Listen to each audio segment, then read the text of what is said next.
Chapter 8. How do organisms reproduce? Before we discuss the mechanisms by which organisms reproduce, let us ask a more basic question. Why do organisms reproduce? After all, reproduction is not necessary to maintain the life of an individual organism, unlike the essential life processes such as nutrition, respiration, or excretion. On the other hand, if an individual organism is going to create more individuals, a lot of its energy will be spent in the process. So why should an individual organism waste energy on a process it does not need to stay alive? It would be interesting to discuss the possible answers in the classroom. Whatever the answer to this question, it is obvious that we notice organisms because they reproduce.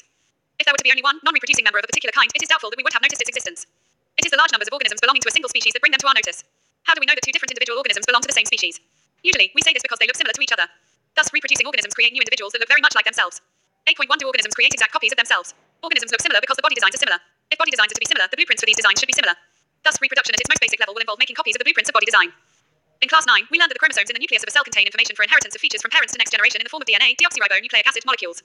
The DNA in the cell nucleus is the information source for making proteins. If the information is changed, different proteins will be made. Different proteins will eventually lead to altered body designs. Therefore, a basic event in reproduction is the creation of a DNA copy. Cells use chemical reactions to build copies of the DNA. This creates two copies of the DNA in a reproducing cell, and they will need to be separated from each other. However, keeping one copy of DNA in the original cell and simply pushing the other one out would not work because the copy pushed out would not have any organized cellular structure for maintaining life processes. Therefore, DNA copying is accompanied by the creation of an additional cellular apparatus, and then the DNA copies separate, each with its own cellular apparatus. Effectively, a cell divides to give rise to two cells. These two cells are of course similar, but are they likely to be absolutely identical? The answer to this question will depend on how accurately the copying reactions involved occur. No biochemical reaction is absolutely reliable. Therefore, it is only to be expected that the process of copying the DNA will have some variations each time. As a result, the DNA copies generated will be similar, but may not be identical to the original.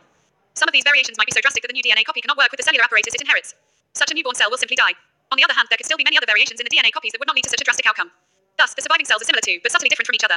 This inbuilt tendency for variation during reproduction is the basis for evolution, as we will discuss in the next chapter. 8.1.1 The importance of variation. Populations of organisms fill well-defined places, or niches, in the ecosystem, using their ability to reproduce. The consistency of DNA copying during reproduction is important for the maintenance of body design features that allow the organism to use that particular niche. Reproduction is therefore linked to the stability of populations of species. However, niches can change because of reasons beyond the control of the organisms.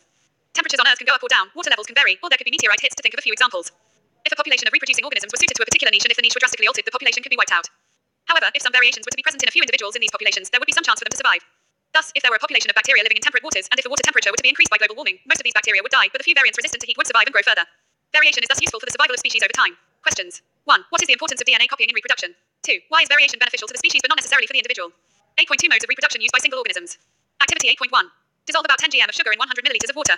Take 20 milliliters of this solution in a test tube and add a pinch of yeast granules to it. Put a cotton plug on the mouth of the test tube and keep it in a warm place. After 1 or 2 hours, put a small drop of yeast culture from the test tube on a slide and cover it with a cover slip. Observe the slide under a microscope. Activity 8.2. Wet a slice of bread and keep it in a cool, moist and dark place. Observe the surface of the slice with a magnifying glass. Record your observations for a week. Compare and contrast the ways in which yeast grows in the first case and how mold grows in the second. Having discussed the context in which reproductive processes work, let us now examine how different organisms actually reproduce. The modes by which various organisms reproduce depend on the body design of the organisms. 8.2.1 Fission. For unicellular organisms, cell division, or fission, leads to the creation of new individuals. Many different patterns of fission have been observed. Many bacteria and protozoa simply split into two equal halves during cell division. In organisms such as amoeba, the splitting of the two cells during division can take place in any plane. Activity 8.3. Observe a permanent slide of amoeba under a microscope. Similarly, observe another permanent slide of amoeba showing binary fission. Now, compare the observations of both the slides. However, some unicellular organisms show somewhat more organization of the bodies, such as is seen in leishmania, which cause chala azar, which have a whip-like structure at one end of the cell. In such organisms, binary fission occurs in a definite orientation in relation to these structures. Other single-celled organisms, such as the malarial parasite Plasmodium, divide into many daughter cells simultaneously by multiple fission. Yeast, on the other hand, can put out small buds that separate and grow further, as we saw in Activity 8.1. 8.2.2 Fragmentation. Activity 8.4. Collect water from a lake or pond that appears dark green and contains filamentous structures. Put 1 or 2 filaments on a slide. Put a drop of glycerine on these filaments and cover it with a cover slip. Observe the slide under a microscope. Can you identify different tissues in the spigira filaments? In multicellular organisms with relatively simple body organization, simple reproductive methods can still work. Spigira, for example, simply breaks up into smaller pieces upon maturation. These pieces or fragments grow into new individuals. Can we work out the reason for this based on what we saw in Activity 8.4? This is not true for all multicellular organisms. They cannot simply divide cell by cell. The reason is that many multicellular organisms, as we have seen, are not simply a random collection of cells. Specialized cells are organized as tissues, and tissues are organized into organs, which then have to be placed at definite positions in the body. In such a carefully organized situation, cell-by-cell division would be impractical. Multicellular organisms, therefore, need to use more complex ways of reproduction. Figure 8.2 Multiple fission in Plasmodium. A basic strategy used in multicellular organisms is that different cell types perform different specialized functions. Following this general pattern, reproduction in such organisms is also the function of a specific cell type. How is reproduction to be achieved from a single cell type if the organism itself consists of many cell types? The answer is that there must be a single cell type in the organism that is capable of growing, proliferating, and making other cell types under the right circumstances. 8.2.3 Regeneration. Many fully differentiated organisms have the ability to give rise to new individual organisms from the body parts. That is, if the individual is somehow cut or broken up into many pieces, many of these pieces grow into separate individuals. For example, simple animals like Hydra and Planaria can be cut into any number of pieces and each piece grows into a complete organism. This is known as regeneration, see figure 8.3. Regeneration is carried out by specialized cells. These cells proliferate and make large numbers of cells. From this mass of cells, different cells undergo changes to become various cell types and tissues. These changes take place in an organized sequence referred to as development. However, regeneration is not the same as reproduction, since most organisms would not normally depend on being cut up to be able to reproduce. Figure 8.3 Regeneration in Planaria. 8.2.4 Budding. Organisms such as Hydra use regenerative cells for reproduction in the process of budding. In Hydra, a bud develops as an outgrowth due to repeated cell division at one specific site, figure 8.4. These buds develop into tiny individuals and when fully mature, detach from the parent body and become new independent individuals. Figure 8.4 budding in hydra. 8.2.5 vegetative propagation. There are many plants in which parts like the root, stem, and leaves develop into new plants under appropriate conditions. Unlike in most animals, plants can indeed use such a mode for reproduction.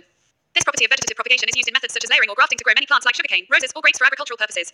Plants raised by vegetative propagation can bear flowers and fruits earlier than those produced from seeds. Such methods also make possible the propagation of plants such as banana, orange, rose, and jasmine that have lost the capacity to produce seeds. Another advantage of vegetative propagation is that all plants produced are genetically similar enough to the parent plant to have all its characteristics. Activity 8.5. Take a potato and observe its surface. Can notches be seen? Cut the potato into small pieces such that some pieces contain a notch or bud and some do not. Spread some cotton on a tray and wet it. Place the potato pieces on this cotton. Note where the pieces with the buds are placed. Observe changes taking place in these potato pieces over the next few days. Make sure that the cotton is kept moistened. Which are the potato pieces that give rise to fresh green shoots and roots? Similarly, buds produced in the notches along the leaf margin of bryophyllum fall on the soil and develop into new plants. Figure 8.5. Figure 8.5 leaf of bryophyllum with buds. Activity 8.6. Select a money plant. Cut some pieces such that they contain at least one leaf. Cut out some other portions between two leaves. Dip one end of all the pieces in water and observe over the next few days. Which ones grow and give rise to fresh leaves? What can you conclude from your observations? More to know. Tissue culture. In tissue culture, new plants are grown by removing tissue or separating cells from the growing tip of the plant. The cells are then placed in an artificial medium where they divide rapidly to form a small group of cells or callus. The callus is transferred to another medium containing hormones for growth and differentiation. The plantlets are then placed in the soil so that they can grow into mature plants. Using tissue culture, many plants can be grown from one parent in disease-free conditions. This technique is commonly used for ornamental plants. 8.2.6 spore formation. Even in many simple multicellular organisms, specific reproductive parts can be identified. The thread-like structures that developed on the bread in activity 8.2 above the hyphae of the bread mold rhizopus. They are not reproductive parts. On the other hand, the tiny blob on a stick structures are involved in reproduction. The blobs are sporangia, which contain cells or spores that can eventually develop into new rhizopus individuals. Figure 8.6. The spores are covered by thick walls that protect them until they come into contact with another moist surface and can begin to grow.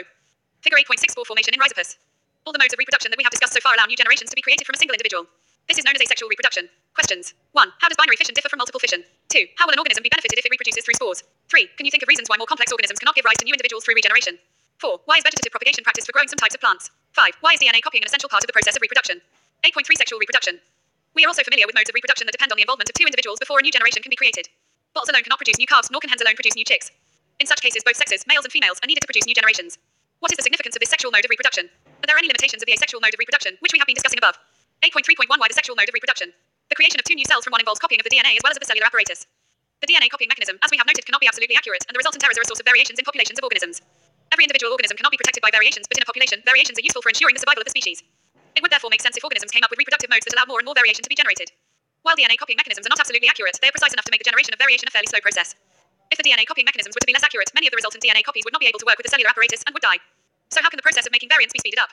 Each new variation is made in a DNA copy that already has variations accumulated from previous generations. Thus, two different individuals in a population would have quite different patterns of accumulated variations. Since all of these variations are in living individuals, it is assured that they do not have any really bad effects. Combining variations from two or more individuals would thus create new combinations of variants. Each combination would be novel, since it would involve two different individuals. The sexual mode of reproduction incorporates such a process of combining DNA from two different individuals during reproduction. But this creates a major difficulty. If each new generation is to be the combination of the DNA copies from two pre-existing individuals, then each new generation will end up having twice the amount of DNA that the previous generation had. This is likely to mess up the control of the cellular apparatus by the DNA. How many ways can we think of for solving this difficulty? We have seen earlier that as organisms become more complex, the specialization of tissue increases. One solution that many multicellular organisms have found for the problem mentioned above is to have special lineages of cells in specialized organs in which only half the number of chromosomes and half the amount of DNA is compared to the non-reproductive body cells. This is achieved by a process of cell division called meiosis. Thus, when these germ cells from two individuals combine during sexual reproduction to form a new individual, it results in re-establishment of the number of chromosomes and the DNA content in the new generation. If the zygote is to grow and develop into an organism which has highly specialized tissues and organs, then it has to have sufficient stores of energy for doing this.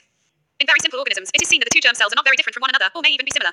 But as the body designs become more complex, the germ cells also specialize. One germ cell is large and contains the food stores, while the other is smaller and likely to be motile. Conventionally, the motile germ cell is called the male gamete and the germ cell containing the stored food is called the female gamete. We shall see in the next few sections how the need to create these two different types of gametes give rise to differences in the male and female reproductive organs and, in some cases, differences in the bodies of the male and female organisms.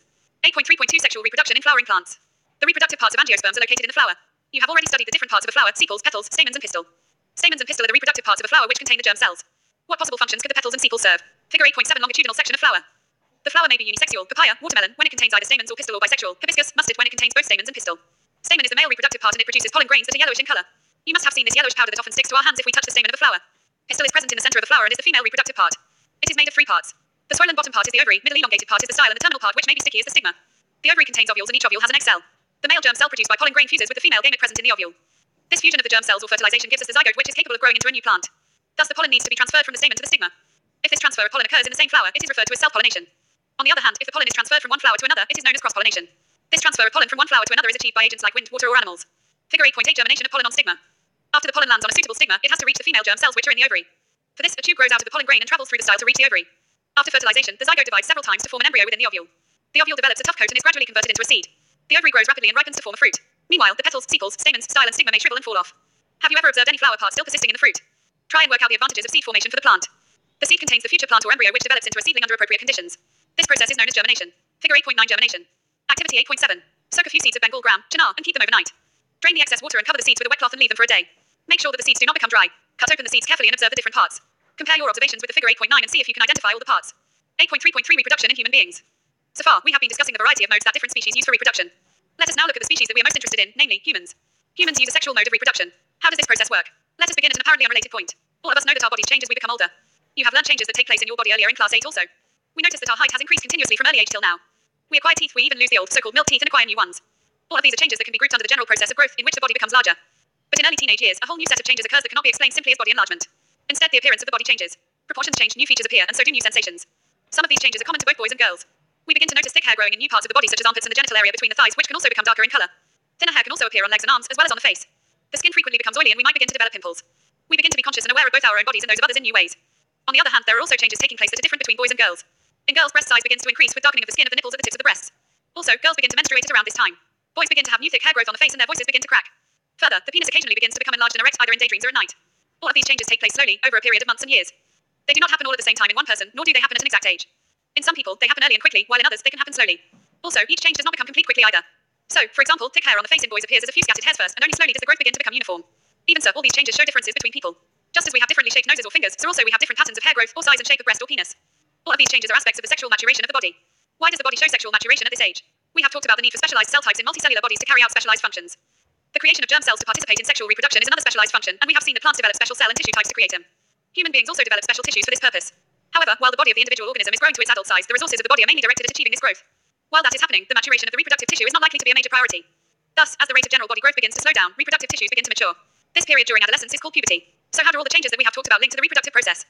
We must remember that the sexual mode of reproduction means that germ cells from two individuals have to join together. This can happen by the external release of germ cells from the bodies of individuals, as happens in flowering plants. Or it can happen by two individuals joining the bodies together for internal transfer of germ cells for fusion, as happens in many animals. If animals are to participate in this process of mating, the state of sexual maturity must be identifiable by other individuals. Many changes during puberty, such as new hair growth patterns, are signals that sexual maturation is taking place. On the other hand, the actual transfer of germ cells between two people needs special organs for the sexual act, such as the penis when it is capable of becoming erect. In mammals such as humans, the baby is carried in the mother's body for a long period and will be breastfed later. The female reproductive organs and breasts will need to mature to accommodate these possibilities. Let us look at the systems involved in the process of sexual reproduction. 8.3.3 A male reproductive system.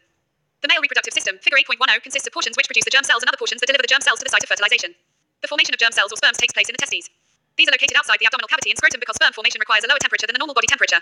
We have discussed the role of the testes in the secretion of the hormone testosterone in the previous chapter. In addition to regulating the formation of sperms, testosterone brings about changes in appearance seen in boys at the time of puberty. Figure 8.10 Human male reproductive system. The sperms formed are delivered through the vas deferens, which unites with a tube coming from the urinary bladder. The urethra thus forms a common passage for both the sperms and urine. Along the path of the vas deferens, glands like the prostate and the seminal vesicles add the secretion so that the sperms are now in a fluid which makes the transport easier, and this fluid also provides nutrition. The sperms are tiny bodies that consist of mainly genetic material and a long tail that helps them to move towards the female germ cell. 8.3.3 B Female reproductive system. The female germ cells or eggs are made in the ovaries. They are also responsible for the production of some hormones. Look at figure 8.11 and identify the various organs in the female reproductive system. Figure 8.11 Human female reproductive system. When a girl is born, the ovaries already contain thousands of immature eggs. On reaching puberty, some of these start maturing. One egg is produced every month by one of the ovaries. The egg is carried from the ovary to the womb through a thin oviduct or fallopian tube. The two oviducts unite into an elastic bag-like structure known as the uterus. The uterus opens into the vagina through the cervix. The sperms enter through the vaginal passage during sexual intercourse. They travel upwards and reach the oviduct where they may encounter the egg. The fertilized egg zygote starts dividing and form a ball of cells or embryo.